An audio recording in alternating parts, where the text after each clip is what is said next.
할렐루야. 네. 여러분, 오늘은 설교가 두 번입니다. 제가 좀 고민을 많이 했는데요. 창립 기념과 장로님 은퇴 예식을 맞이하면서 한 번의 설교를 어떻게 합쳐서 같이 해야 되는데 많이 고민을 하다가 저는 두 가지를 동시에 할 수 있는 사람은 아니더라고요. 그래서 교회에 관한 말씀 먼저 드리고 시간을 짧게 좀 줄여서 그리고 나서 은퇴 예식 때는 또 간단하게 따로 나누어서 말씀을 전해드리려고 합니다. 그래서 먼저 이 시간에는 창립기념주일을 맞아서 함께 자라는 신앙이라는 제목의 말씀으로 은혜를 나누고자 합니다. 여러분, 오늘 우리는 교회 창립 40일 주년이라고 하는 뜻깊고 복된 주일 아침을 맞았습니다. 이 41년이라고 하는 세월 결코 짧지 않죠. 그 시간 속에는 지금 이 자리에 앉아 계신 성도님들 한 분 한 분의 삶의 이야기가 고스란히 담겨 있을 것입니다. 강단에 서서 여러분들의 얼굴을 보니까요, 마치 우리 교회의 역사의 앨범을 한 장 한 장 들여다보는 그와 같은 느낌입니다. 41년의 역사 중에 제가 비록 11년의 역사만 함께 해왔지만 아마도 이 41년의 역사라고 하는 앨범의 첫 페이지에는 덕계동의 교회를 세우기로 결단했던 분들의 기도와 비전이 담겨 있을 것입니다. 그때 당시는 지금의 모습 같지 않았겠죠. 아마 벌판이 많았을 거예요. 이 황무지와 같은 땅을 바라보면서 이곳에 하나님의 영광이 가득한 예배가 세워지기를 기도하셨을 겁니다. 그 기도의 중심에 계셨던 분, 바로 교회의 주인이시며 머리 대신 예수 그리스도이실 것입니다. 주님은 두세 사람이 내 이름으로 모인 곳에 나도 그들 중에 있으리라 약속하셨고, 그 약속을 신실하게 지키셔서 지난 41년간 우리 교회를 친히 인도해 주셨습니다. 앨범을 넘겨가면 참 우리 교회 같은 교회도 없을 거예요. 그죠? 비유하자면 폭풍우가 몰아치는 밤에도 교회를 지키기 위해서 무릎으로 밤을 새웠던 기도의 성도들이 계셨을 겁니다. 그리고 경제적인 어려움 속에서도 가장 귀한 것을 구별하여서 주님께 드렸던 헌신의 손길들 또한 있으셨을 거예요. 이름도 없이 빛도 없이 주방에서, 주차하는 곳에서, 그 주일학교 교실에서 묵묵히 자신의 자리를 지켰던 수많은 성도님들의 섬김이 있어 왔습니다. 오늘 우리가 이 예배당에 앉아서 함께 예배할 수 있는 것은 바로 그분들의 눈물과 헌신 위에 세워진 하나님의 놀라운 은혜의 선물인 것입니다. 이 시간 이 모든 영광을 하나님께 올려드리는 박수를 해주시기를 바랍니다.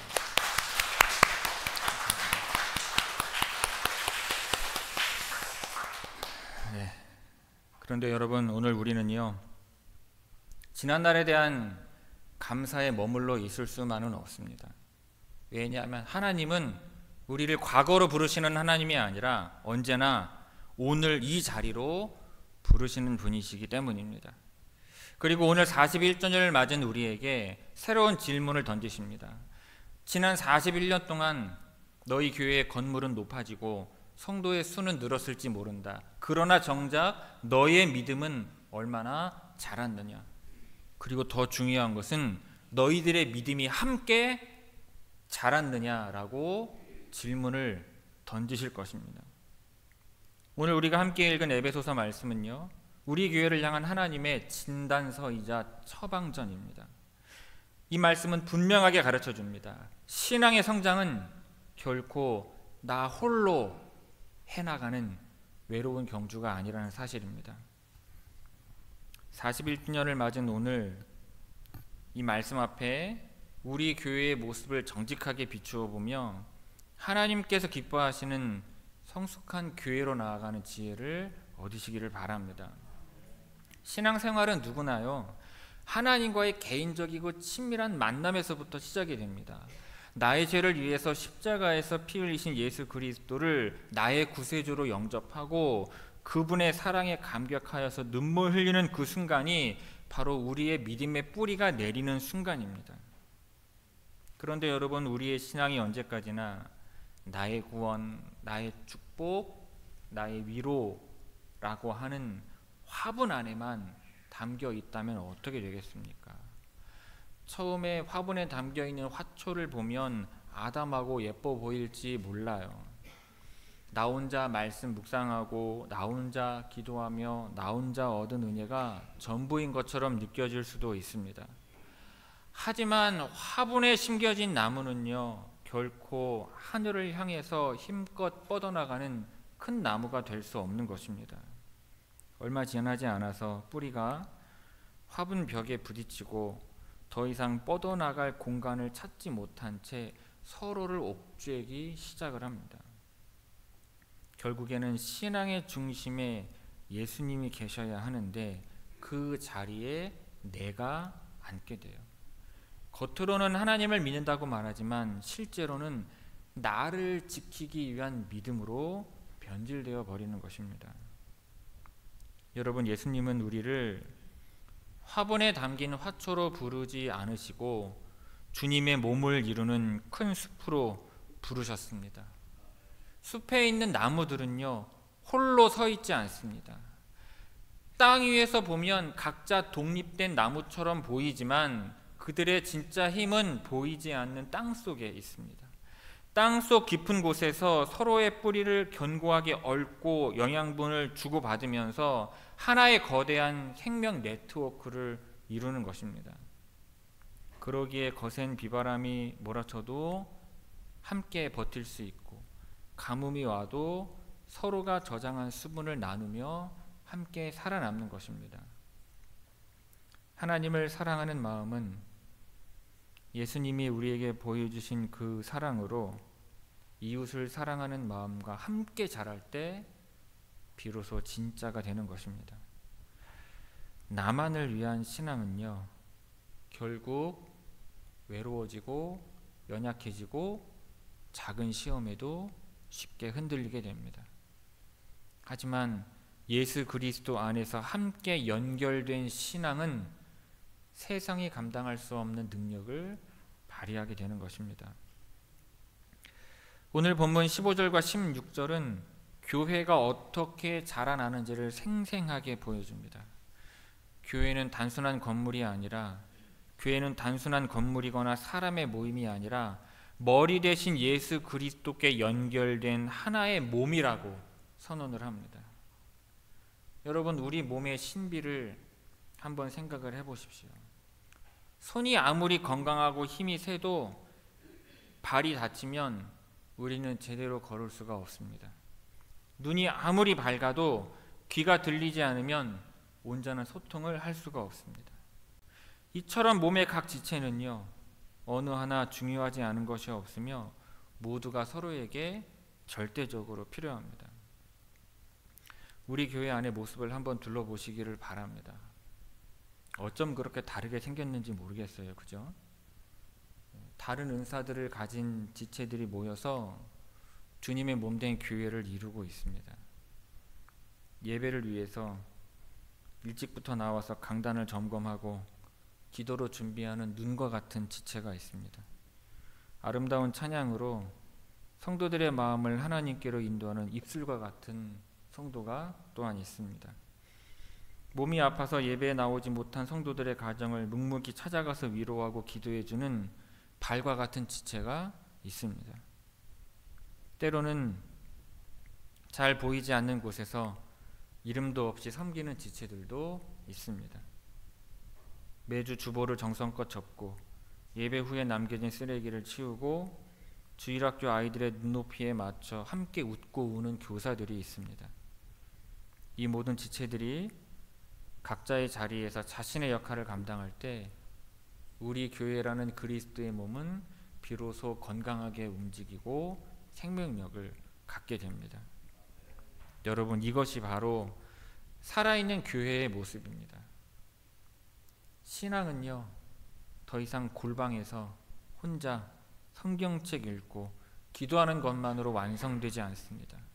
예수님께서 우리를 사랑하신 것 같이 우리도 서로 사랑할 때, 우리의 연약함을 서로 나누고 다른 사람의 아픔에 공감하며 기도할 때 우리의 믿음은 깊어지는 것입니다. 깨졌던 관계가 예수 그리스도의 십자가 사랑 안에서 용서하고 화해될 때 우리는 천국을 경험합니다. 지쳐 쓰러져 있는 성도를 위해서 나를 위한 기도의 시간을 잠시 미루고 그 사람의 이름을 먼저 불러가며 기도할 때 우리의 신앙은 비로소 뼈와 살을 얻고 살아 움직이기 시작하는 것입니다. 여러분, 우리는 서로의 믿음을 먹고 자라는 영적인 가족임을 믿으시기를 바랍니다. 어떤 분들은 마음속으로 이렇게 질문할지도 모릅니다. 목사님, 하지만 너무 바쁩니다. 교회 일에 시간을 쏟으면 내 직장일과 내 사업이, 내 자녀가, 내 삶이 손해보지 않을까요? 충분히 이해가 되는 현실적인 고민입니다. 세상 계산법으로 보면 그게 합리적인 생각이에요. 내 시간을 써서 교회를 위해서, 다른 사람을 위해서 봉사하는 것은 분명한 손해처럼 보입니다. 그런데 하나님의 나라는요, 세상 계산법을 뛰어넘는 역설적인 은혜가 지배하는 곳입니다. 교회를 세우는 일은 나를 소모시키고 나의 것을 빼앗기는 일이 아니라 오히려 가장 나를 지혜롭게 세우고 내 삶을 풍성하게 하는 일임을 여러분 모두 믿으시기를 바랍니다.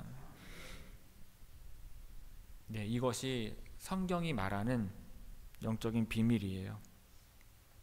이 땅에 섬김을 받으러 오신 것이 아니라 도리어 섬기러 오신 예수님의 삶이 바로 그 증거입니다. 하나님께서 우리 각자에게 사도로, 선지자로, 교사로 또는 여러 모양의 직분과 은사를 주신 것은 그것으로 나 혼자 잘 살라고 주신 것이 아닙니다.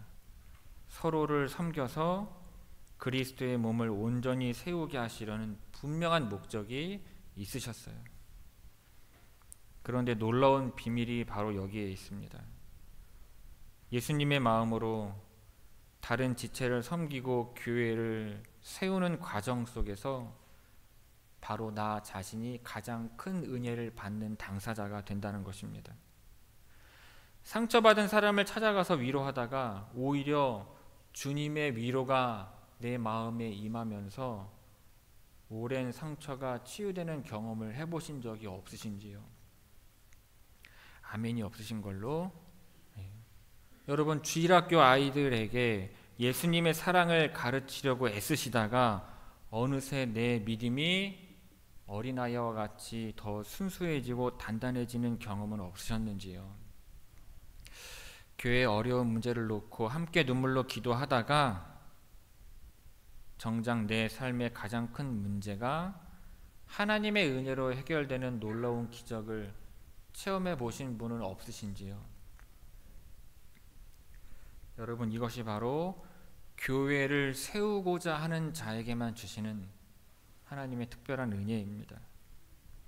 만약 봉사하고 섬기다가요, 내가 지치고 힘들다면 그것은 아마도 나 혼자 너무 많은 짐을 지고 있거나 내 힘과 능력이 아닌 예수님께서 주시는 힘을 의지하지 않았기 때문일 수 있습니다.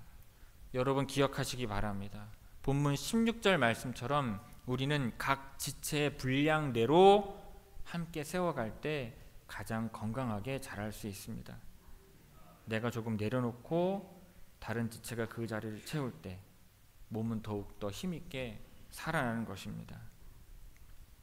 말씀을 맺고자 합니다. 여러분, 우리의 신앙의 여정의 최종 목표는요, 그저 주일 예배에 빠지지 않고 참석하는 착한 신앙인이 되는 것이 아닙니다. 본문 13절의 말씀처럼 예수 그리스도의 장성한 분량이 충만한 데까지 자라는 것입니다. 세상의 온갖 거짓과 유혹과 그러한 가르침의 풍조 속에서 이리저리 흔들리는 어린아이의 신앙을 벗어버리고 사랑 안에서 진리를 행하며 우리의 머리 되신 예수 그리스도에게까지 함께 자라가는 것입니다. 창립 41주년을 맞은 오늘 주님께서 우리 한 사람 한 사람에게 그리고 우리 교회 공동체에게 물으십니다. 사랑하는 아들아, 사랑하는 딸아, 너의 믿음의 뿌리는 지금 어디를 향하고 있느냐?